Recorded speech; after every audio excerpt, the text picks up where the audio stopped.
You are listening to The Material Revolution, a podcast dedicated to building a better understanding of and relationship to textiles, fibers, and resources. I am your host, Catherine Susi, and I'm sitting down with artists, designers, educators, scientists, and creative thinkers from around the globe about their specialized knowledge and experience in working with fibers, processes, techniques, and technologies with the intention to create awareness, inspire knowledge, address responsible practices, encourage creativity, and to build a material community. So I welcome you to tune in and listen to those who are contributing towards change and a material revolution. Before we dive into today's interview and content, you can find us at www.thematerialrevolution.com. Follow us on Instagram and Facebook at The Material Revolution. And to view some of our video interviews, hop on over to our YouTube channel. Hello, and welcome to this episode of The Material Revolution. I sat down with the Italian brand Meraky recently, and we had a great conversation about what it's like to work with discarded materials that are related to the food industry, specifically coffee packaging. And this is the type of coffee packaging that's known as a polylaminate. So it's that plasticky tinfoil-like material that we also see potato chips or crisps, as they call it in the UK, or a variety of things that are shipped internationally using this type of packaging. And the reason why it is because it not only keeps the products fresh, but it protects it from being damaged during the shipping process. But there's an inherent flaw in the life cycle of this material, and it's that it's not recyclable, it's not biodegradable. And so through Meraky's reimagination, we're going to talk about what they do with this material, how their philosophy around transformation permeates throughout all of their design process, throughout all their creative process, and the solutions that they have been able to develop in relation to some of the roadblocks that they've encountered. And so now I invite you to settle in with your favorite cup of tea and listen to our conversation about the transformation of materials and the love of life found in everyday objects. Hi, my name is Rosaria. I'm Italian, but I'm calling from Geneva, Switzerland. Together with Emilia, we are the co-founders of a brand called Meraky. But we prefer not to be called designers, but rather craft people or artisans. Hello and welcome, Rosaria. Thank you for taking the time to speak with me today. I'm looking forward to our conversation because I find, in partnership with Emilia, you've been instrumental in developing material concepts and, let's say, design accessories. It's not just wholeheartedly design accessories, but you physically transform discarded materials. What I want to sort of break down a little bit further in our conversation today is that you specifically are driven by the philosophy of transformation itself, in how you are choosing to not just transform the discarded materials that you work with, but there's a careful consideration of the materials and processes, in addition to the people that you are partnering with, and the collaborations that you've had and are currently working on.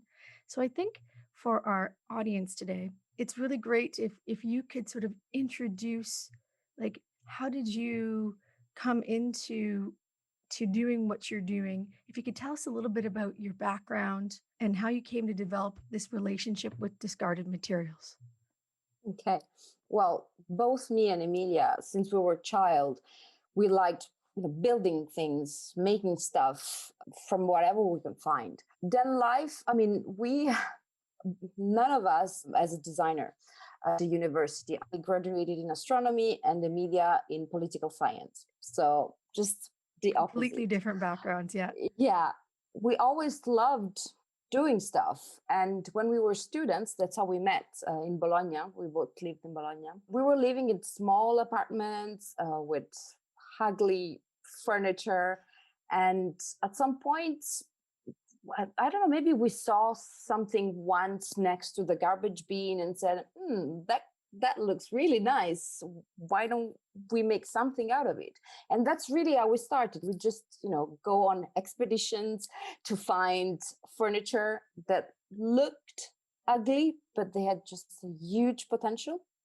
So we started for ourselves, decorating our bedrooms, our living rooms, and then we couldn't stop. So we tried to sell some on social media or through friends, but then we didn't have any space left in our apartments, and so we we moved to something smaller, so like beer cups or leads or really whatever we could find. So I have a sample here of our herrings. Oh, can you describe? Is it? It's a beer cup. Yep. That has been like smashed with a hammer and then decorated with paper. And are you still currently making these, or No. this is just from your past? Yeah, that's my collection. So we participated in local markets, because Bologna is quite active for that, for small artisans and people that just have a hobby and want to sell what they do. So we did a lot of those in 2 or 3 years. Mm-hmm. And we were making everything ourselves. We had an old Singer sewing machine, the one with the pedal. We broke a few needles. There was just I can imagine. Because we used the recovered leather as well, and the material was really thick, and we were not experienced, so the quality was not that great. But people seemed really to love what we did. So we said to ourselves, why don't we start making something better? I mean, better quality. And also by chance, we stumbled on this coffee packaging material, which also have a sample here. So this is like what beans are. That's right. Coffee beans are. That's right. There. And it's a polylaminate. Is that correct? Exactly. It's made out of plastic and aluminum. So it's not recyclable, because it can be put into the plastic bin, neither in the aluminum bin. We just loved it. And so we started making our first experiments. At first, we used it like plain, like it is, but then we realized, it's too fragile. We should try to find a way to make it stronger. And that's how we started waving. We cut in stripes, we folded, we did this interwoven pattern. But still, we couldn't sew it. So that's how we first connected with the artisans, with local artisans. They had, professional sewing machine. and and we made we would make a new model every week. At some point, we couldn't count them anymore. People really loved it. So we said, why don't we make it like more professional? And we ask for help to artisans, proper designers to help us, do the technical sketches. Right. Product development. Yeah. Yeah. Our first brand was called Refined. Okay. Actually, we came up with a name when we were in England, because I used to live in Brighton. And so Emilia came. Yeah, Emilia came to visit, and we were the Seven Sisters near Brighton. Yes. And, I know. Yep. And that's where we came up with the name. So that was the first. But then when we decided to go more professional, we thought that maybe that name was too much associated with hobby, like a hobby. I don't know. I know what you mean. So we spent like a month trying to find a new name, because Refined was stuck in our head. Then I have a book of untranslatable foreign word. And we found this Greek word, it's Meraky, that means do something and put in whatever you do a piece of your soul. So it's beautiful, beautiful word. So we said, yeah, that's just perfect. And that's how we changed our name. We worked with the brand specialists, to help us define storytelling, the communication, you know what I'm saying. Yes, I do. Very familiar territory. At that time, we had, I think, 13 different models for our bags. Okay. We couldn't keep up. I mean, it was too many. So we came down to 4, and we make our first coffee-themed collection, which is called Aroma. And so the name of the bags are related to coffee, because you can really smell coffee. I mean, it doesn't last forever. For a month, you can still smell the coffee. It is amazing. And for all the detailings, for the small parts, we used recovered leather, because we find a tannery near Bologna. Which had a lot of scraps. But then to do shoulder bags, straps, the pieces were really too small. Okay. So we couldn't use it. And then we had so many different colors. We weren't sure that we could have the same color over and over. So we decided to buy leather, but we were never okay with leather. So we're not vegetarian, but that doesn't mean that we don't care about animals. Of course. I can relate. Yes. And also because to produce, the tanning process, toxic, the working condition of people working in these places is not ideal. We're trying to look for alternatives to leather. Faux leather was never in the picture because it's even more polluting. Yes. And then there is with this wave of new vegan material alternatives to leather, blah, blah, blah, but you don't really know what's in these materials. They say it's cactus-based or pineapple-based, but you don't really know how much of pineapple. Yeah, yes. They also use PVC for other chemicals, so they're not really sustainable. Yes, I know exactly what you're talking about. And I'll just say for a second, because I was having this conversation with my boyfriend last night, and I was trying to explain to him a lot of the misconception around whether it's vegan leather or even some of the new sustainable alternative materials. They are still impregnating it with these resins, with these various things. And so it is really hard to have a really clear understanding of what is in the fabric. It's not like with food, you see a label and it lists all the ingredients and how it's been correlated and put together. But with textiles, it's not of the same. I really appreciate that you have that awareness. I mean, there are two reasons. One, the reason they don't disclose the ingredients. One is for, proprietary reason. Yeah. Yes. That's normal. Yeah. And the other is marketing. It sounds much, much better if you say, a cactus-based eco-sustainable material, and then you have plastic, polyester, whatever, you don't know what it is. So we couldn't really shift from leather to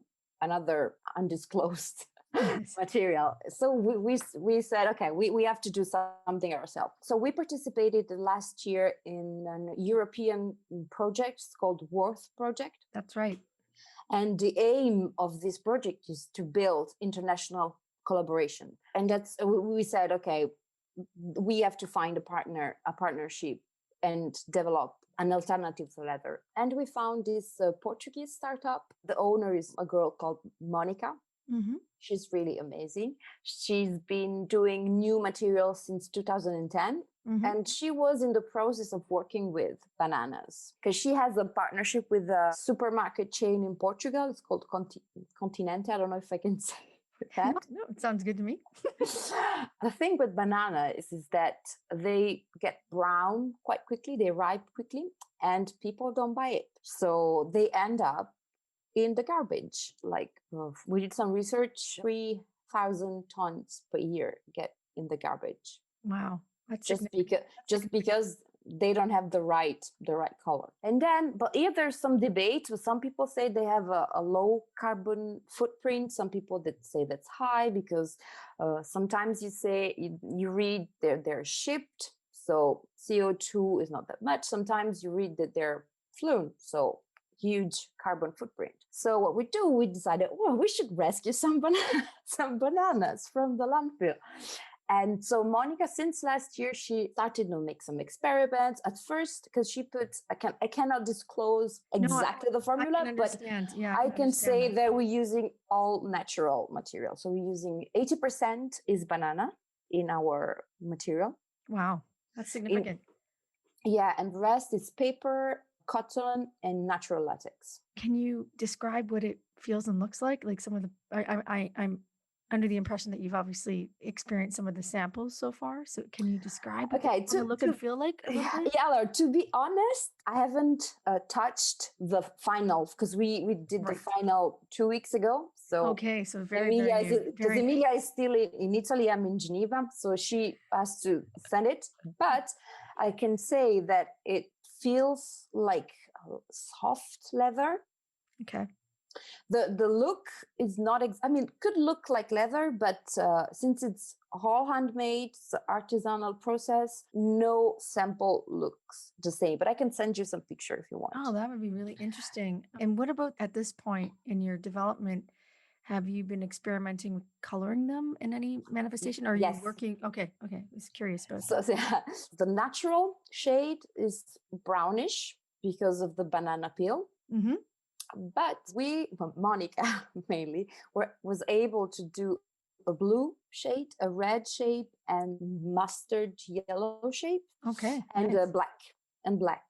And she uses natural. Are they like a pigment? I mean, I guess perhaps you can't share, but They're pigment that are used color silk and cotton. Okay.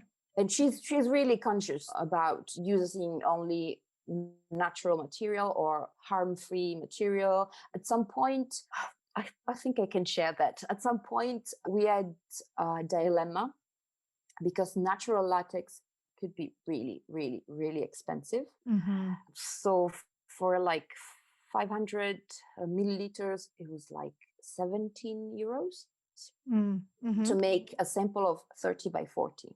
Oh, wow. So we had a dilemma. What do we do? Shall we use the artificial synthetic latex? But we weren't really happy about this solution because all this concept of natural, it doesn't fit with your so exactly. So we had a couple of intense discussions, weeks of intense discussion. What do we do? Because we know we were able to do this natural, so it's not that it doesn't work. And so we were at this point. So if we do something that nobody buys because it's too expensive, because also there is this, you think that it's recycled, it's recovered, it has to be cheap. So this is something that we are facing every day. Oh, but it's made out of recovered material. Why it's so expensive? Because it's difficult to understand all the handmade made process. But this is another story. But finally Monica found a supplier in Portugal, because the one that we were buying before came from Brazil. Okay. And also there was this shipping cost. The travel. Yeah, exactly. Yeah. But she found one in Portugal, and we are now able to make 100% natural vegan material. So we're super, super, super happy about it. That's really exciting, and I can't wait to continue to follow sort of how that all unfolds for you, because that also speaks to not just the material innovation end of what you're doing, but it really is a huge part of where I know the industry is headed as a whole globally, is really focusing on localism and local access to materials, and the fact that you can create using food waste essentially, and then obviously accessing other local sort of resources. So it really does shorten the supply chain, and you do end up creating this really interesting regional textile. And I've often spoken about this in other manifestations and other conversations I've had on this podcast around focusing on localism when it comes to textile production, because there's always such an emphasis in sort of cultural sharing when it comes to food and regional things that as we understand and connect with people through their cultures. But I also think one of the biggest things that's been lost since the Industrial Revolution is the unique cultural textiles that really speak to time and place and all the things that encompass what we understand as what culture is. And so I think that's something that's really exciting and really refreshing to hear that you've been able to push forward, and the fact that you've been able to find like-minded people who really speak the same language. I understand what it's like. I mean, I came from a design training in every way, shape, and form, but I had to learn the language in working with waste materials and learning how to develop these partnerships and from unconventional means. And so the fact that you've been able to sort of push through and it's sort of this wonderful unfolding that's allowed for you to problem solve, because you're obviously wanting to continue working with the coffee packaging, but you're needing to kind of, in order to further develop that, the fact that you've been able to develop a partnership and a solution. Is it at this point in your sort of research and development, is your curiosity for working with the coffee packaging or discarded materials still very much the same in relation to what you're currently developing with Monica? Yes, because as I told you before, we love this packaging materials. This new collection will be made mainly out of this new vegan material, but we couldn't stop. We had to put something made out of this coffee interwoven pattern. So we will put some detailings in the models. And first, as I said, because we love this material, and second, because it's still non-recyclable. So we still want to rescue some of it. Yeah, well, naturally, and I can completely understand that. So I'm wondering, are there any other sort of materials or processes? I mean, I know that you've shared in depth with what you're currently working on, but as far as where you could take these woven coffee bag, fabric structures in pushing it into other areas, have you considered beyond the, sort of fashion accessory? Like, have you considered other applications with it? Yes and no. I mean, yes, we did consider it. At some point we did, but we're not sure it is suitable to other application, at least not one that we could see, but we think about it all the time. Because we are not fashion designers, as I said before. Our main goal was not to make fashion accessories. It was just to make something out of this material. Out of this resource, yes. I'm not excluding, maybe in the future we'll come up with the brightest idea and do something else, because it is something that we're constantly thinking about. What should we do other than fashion items? But today we haven't. No, that's fair. I mean, I think what you're doing is already quite successful. And I think it's important to, obviously, you're letting the material tell its story. And then you're also allowing for another material to come into the conversation. It's, in a way that's allowing for it to kind of continue both within your sphere, but also I'm sure that the benefit of what you've been developing with the banana peel fabric, that it's going to have such an impact upon other people that want to utilize this material moving forward. You've talked about some challenges and issues you've had, which is all valid. And one of the things I do know about working with waste materials, now that you've been embarking upon this partnership, and I'm sure there's a limited amount of what will be made initially as things continue and as things do become upscaled, do you find with working with the coffee packaging, I'm sure there's obviously, well, there's a lot of people that drink coffee. I'm sure there's a consistent enough resource, but do you find it challenging working with the packaging because of the limitations that perhaps exist around the accessibility of it? Or have you found that you've had more than enough of that material that you haven't been able to deal with? Yeah, I understand. So scalability has always been the argument against our future. Sure. Because we participated in different projects and stuff, and scalability was always the issue. How can you be sure that if tomorrow you have 30,000 coffee bags to make, do you have enough coffee packaging? The answer today is no, we don't have enough.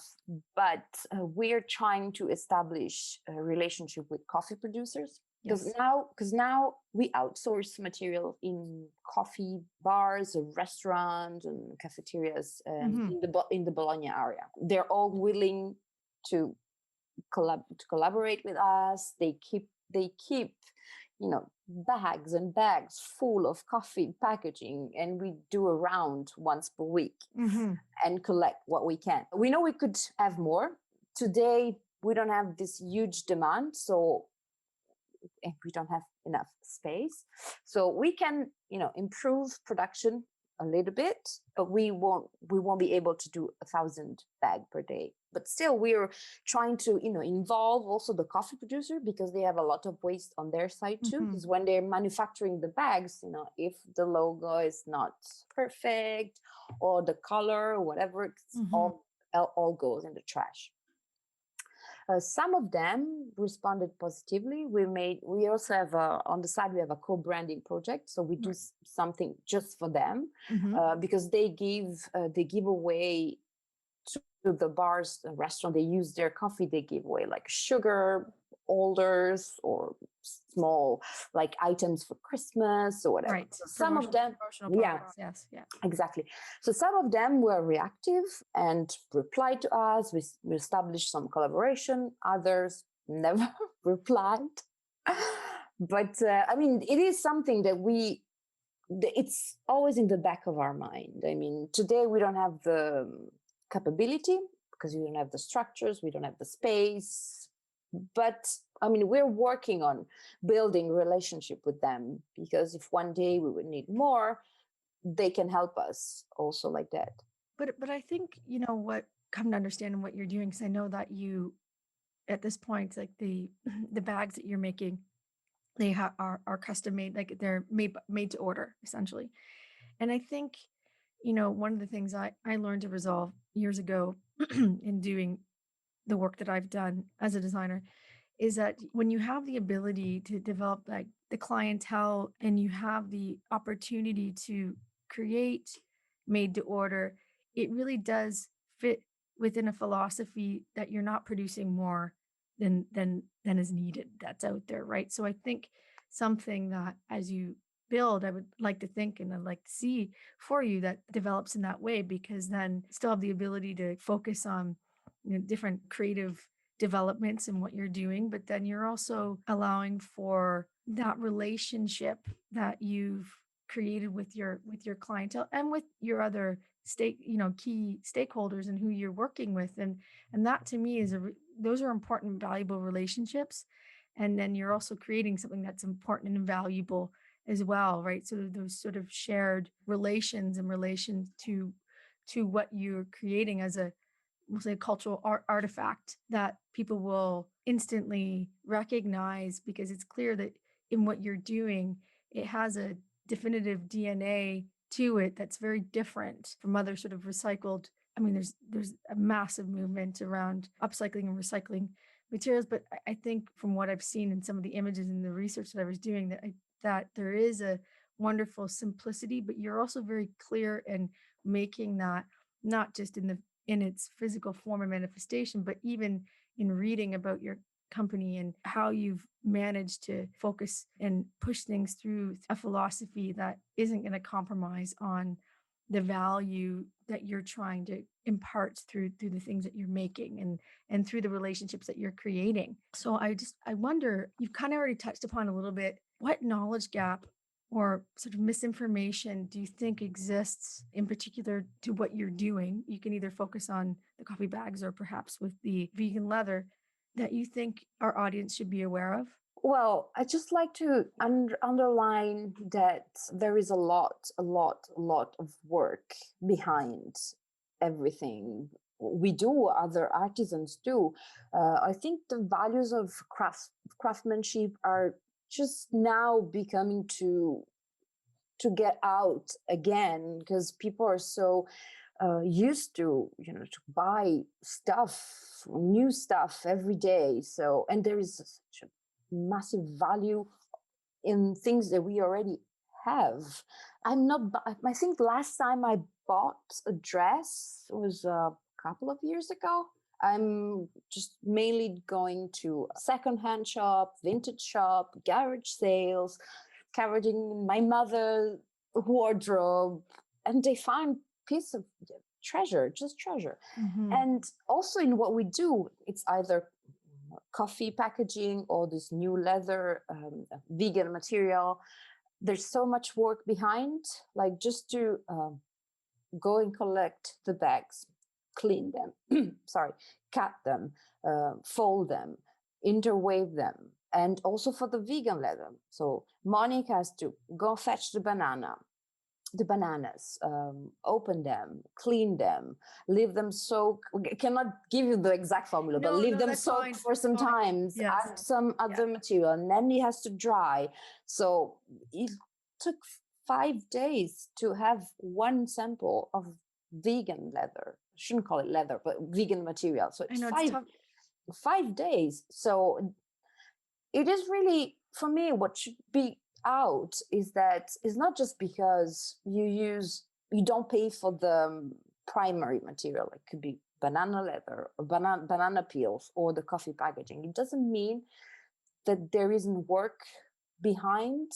This is mainly because I'm not saying I was like that before, but I was, going out, see a handmade thing, saw the price, say, shoot, that's really expensive.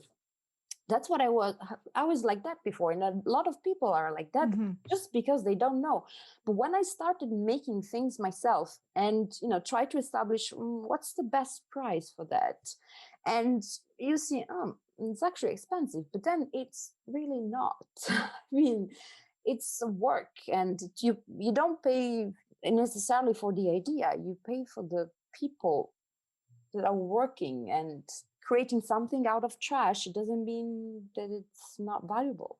I couldn't agree with you more in that sense, because when you reflect upon how the world of, let's say, fast fashion or just large manufacturing, what's happened is, and I strongly believe this, as soon as you start removing the hand from the work, it really does create a vacancy in those materials and how we value them. And as a result of that, I mean, it's really, we are seeing this real, there's more and more awareness that's kind of happening, and there is a more of a shift to impart craft applications. That's where a lot of the problem solving is. And it's one of those things that when it comes to a lot of these mass manufactured materials, the cheap petroleum byproducts that are manufactured and you buy for $5 or £5 or €5, they haven't even considered the value of the resource, even though that's a newly extracted material or resource. So the fact that there has been this assumption that it, just because it's free or it's raison d'etre, like it's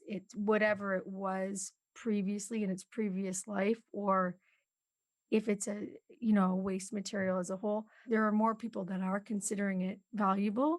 I mean, I know we're speaking to the converted, but at the same time, it's an important shift that needs to happen, because all materials, regardless of their history and where they come from, they are extremely valuable. It's something that I was made aware of very early on in my career. I had this experience in the 90s where I would visit these large landfills in Canada and the US as a result of being able to have access to them. And it changed my life. To see these what I thought were these massive grave sites for materials that people just didn't have a consideration for and with.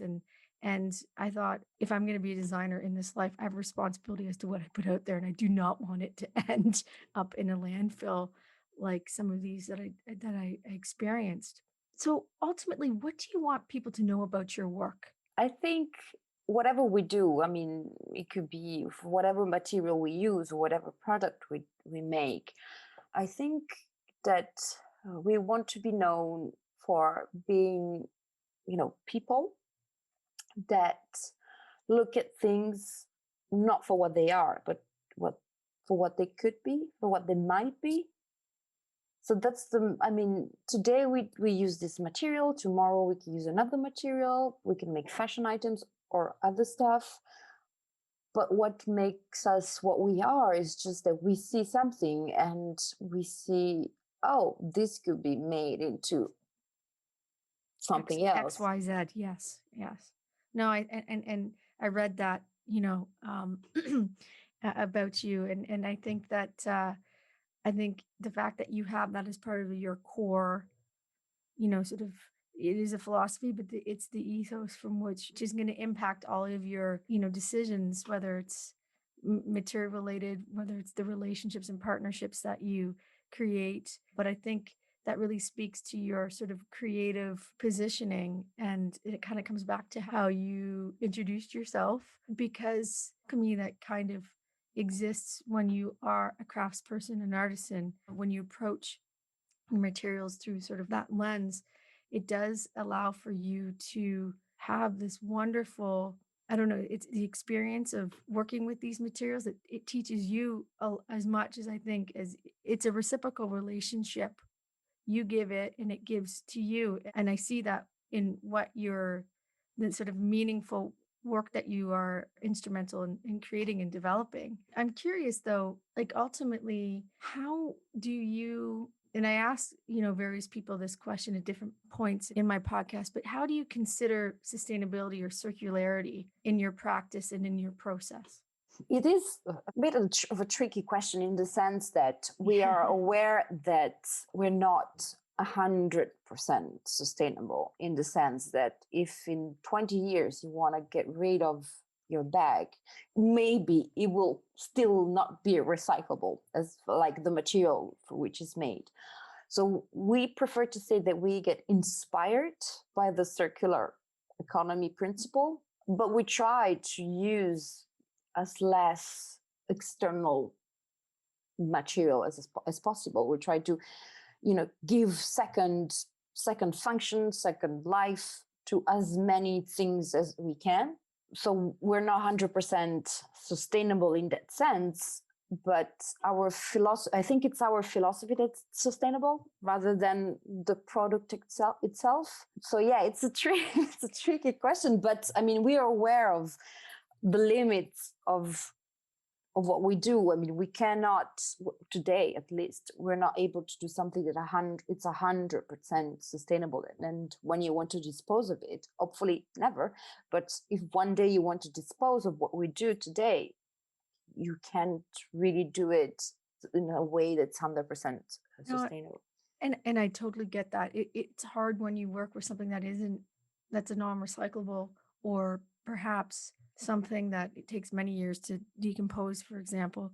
And I understand that wholeheartedly. But at the same time, the fact that you are motivating the transformation of this material, and of course you're giving it its, new reason for being. And sometimes that's all you really can do, and I think, because I mean, obviously there's more materials in this world than we could possibly go through, and we probably don't need to make any new textiles in this world, or clothing for that matter. But at the same time, the fact that these materials exist, and perhaps, there is another opportunity or solution down the road for these materials to continue, because the idea is the whole history of textiles is obviously originally they were natural, so they biodegraded, but we don't live in that world.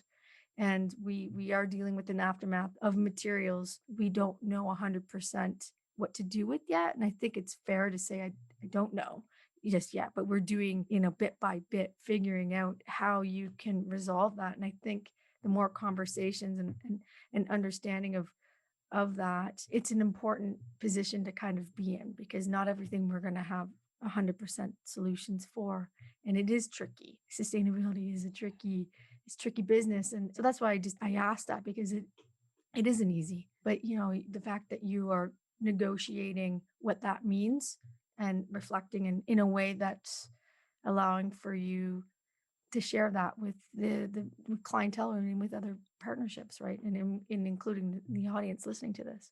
Aside from, what you've shared, like, what's next for you? What's up and coming? What is there anything that you want to share? What's important that you want to share with our audience? Other than I know I mean, but is there anything like that's coming up for you that you would just want to kind of highlight or speak to? Well, I just want to say that what amazes me, that over the years, we didn't lose our passion. We're not a huge company, and it's fine. I mean, we're not so wishing to be the stars of fashion or whatever.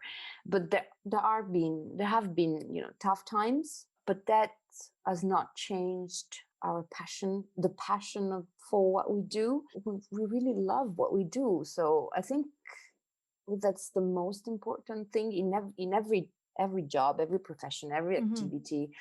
As soon as you like what you do, it doesn't really matter if you're going through a rough time or you don't find the right solution that you were hoping for.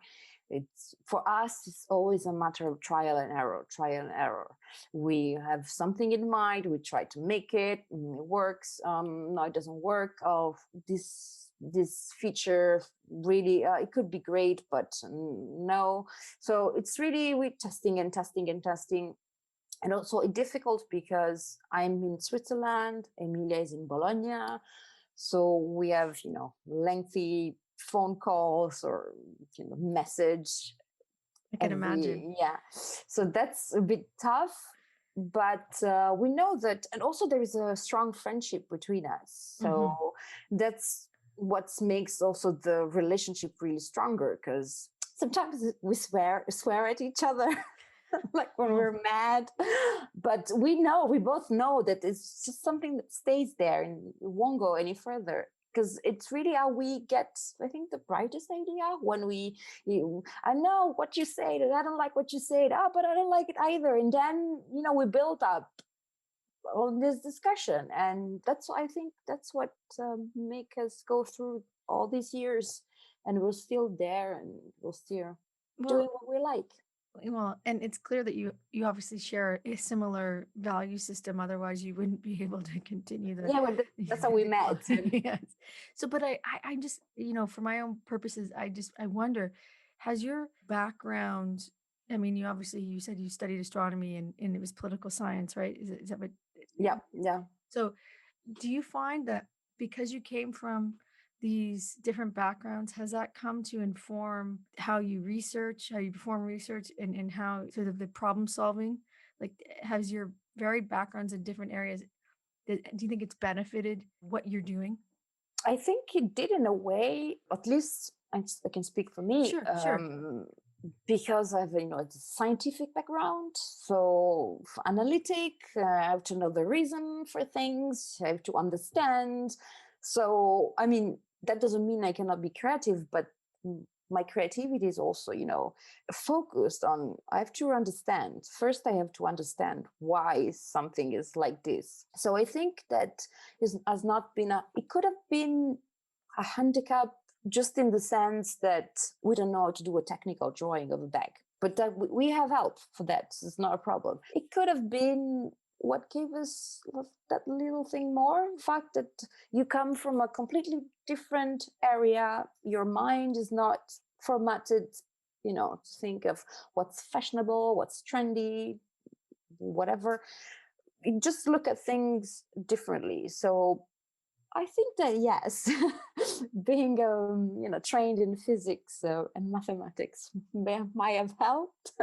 Yeah, I would say so. And I brought it up because I do think a lot of what needs to be motivated to move things forward, just with what you're doing, but as an industry, but also as a whole, that we need to have different perspectives to drive to not just the development of alternative materials, but just to drive things, because design has been very linear for a very long time. Having come from that, and also having taught for many years in the field, I've seen where gaps existed in higher education, and what was being taught, which was 20 years or more old. It just was irrelevant. And so anyways, that's a whole other conversation. But I do think that when things are become a bit more interdisciplinary, I really appreciate people who just are driven, as both of you have been, to sort of motivate not just this material, but just the creating action in a way that's allowing for just a completely different sort of perspective. And I think it's a really valuable position to be in that way. So I thank you for doing, taking, it requires being vulnerable, being courageous, not being afraid to fail, and just importance of learning by doing. And I think that's it really speaks to, I think, your success and what will continue to succeed for you. So thank you. Thank you. Thank you for giving me, and on behalf of Meraki, to share a story, to tell people why we're doing it and Mhm. how they do it, and what's behind what we do. So thank you. Oh, absolutely. And I hope that at some point we can cross paths personally. And I love to see these materials when they come into fruition, when the world, come kind of just shifts back into, No. just opens up in general, right? So I'm really excited to continue to follow your journey and your story as a whole, because it's amazing the ripple effect we don't realize we're having at times, especially when we're so in these sort of not, I mean, literally we are in these isolated environments right now.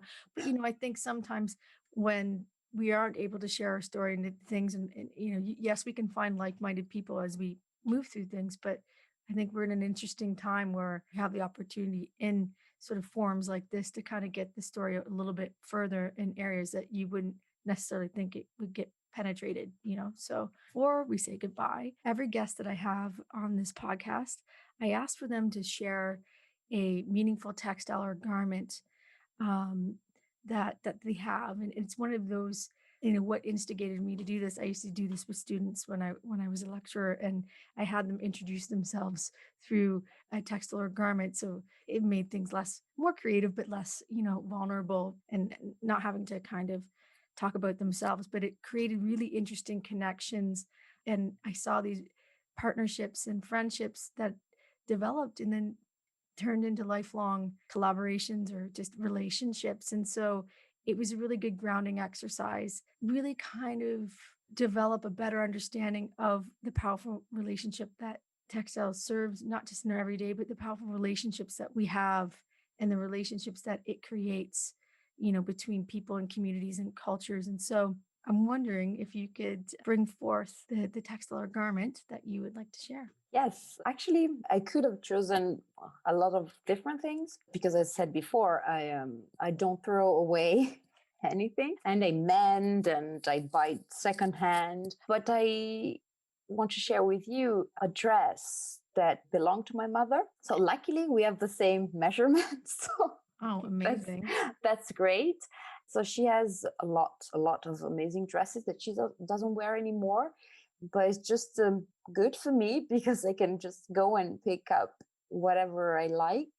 And so I have a lot of dresses from my mother. I love them. I mean, they're nice style, fit me well. Nobody has something like that today. So it makes also myself be different, because the problem with fast fashion is not only on the environment, but it's that us produced a standardized society. So everybody looks the same.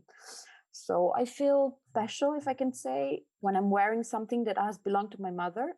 First, because there is a strong, relationship with her, and also because I'm giving a second life to something that belonged to her. And and I'm different. I mean, nobody has the same dress.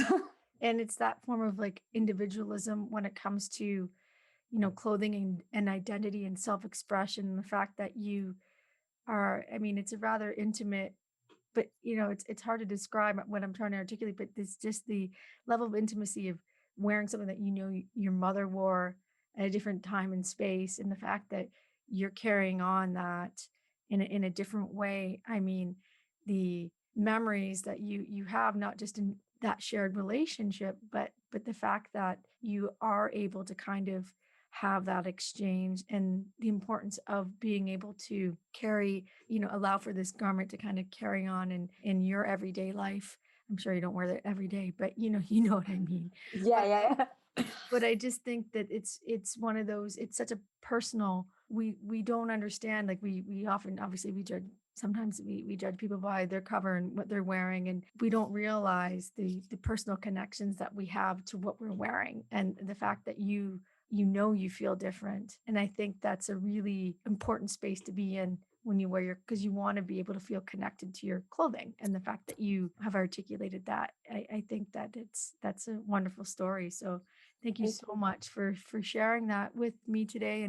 And I will be posting the image. I know that you sent me the image, so I will post that image as part of the release of this podcast. And so I just want to say thank you so very much for taking the time. I know we had some technical issues getting connected earlier, but we managed to work that out. And so again, I look forward to sort of meeting you in person at one point in time.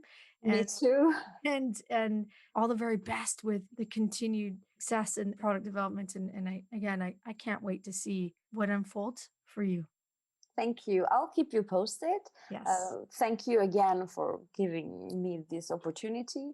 And I'm looking forward to hear the podcast. My pleasure. Thank you, and stay safe. Yes, you too. Thank you. Thank Great. you. Bye. Bye.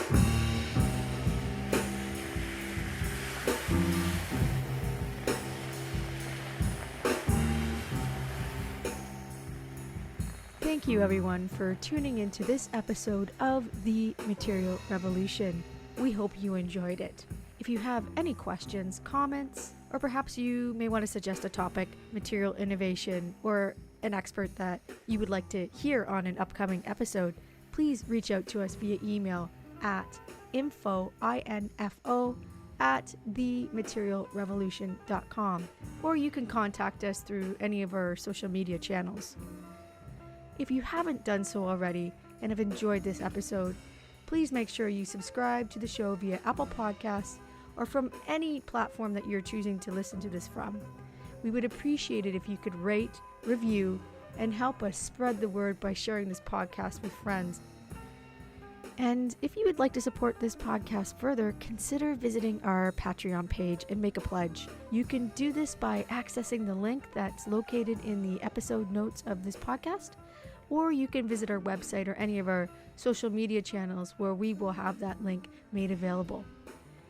Well, that concludes our show for today. We hope that you left this episode feeling more curious about what can be done with textiles. Music for this podcast is provided by Interior Design, composed by Rob Mathrew. If you dig it and you want to hear more, please visit the link included in the show notes or visit our website for more information about his work.